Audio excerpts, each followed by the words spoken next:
Со тромболитична терапија ќе се намалуваат последиците од мозочни удари во Штипската болница. Станува збор за најсовремен пристап на лекување на мозочен удар кој настанал како резултат на затворање на крвниот сат од тромб.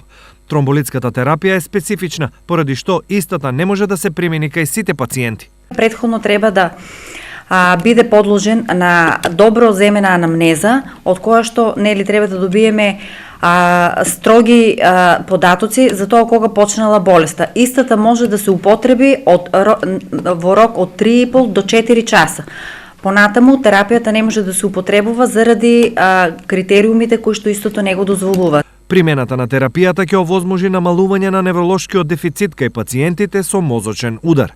Намалување на ризикот од инвалидност. Колку порано се примени терапијата, толку имаме поголеми шанси да добиеме пациент со помал инвалидитет и со поголема функционалност. Иако станува збор за најсовремен пристап, сепак можноста за ризик не е изоставена. Имено, кај 6% од пациентите е можна појава на компликации.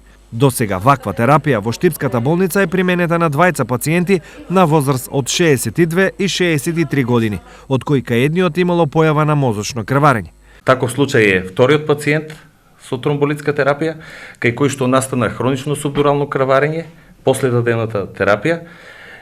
Истиот е опериран во клиничка болница Штип. Операцијата траеше 1 час и помина во најдобар ред. Пациентот е пуштен на домашно лекување и е многу подобар од тоа што беше пред самата операција. Инаку станува збор за терапија која во САД се применува од 1996 година, а во европските земји од 2002.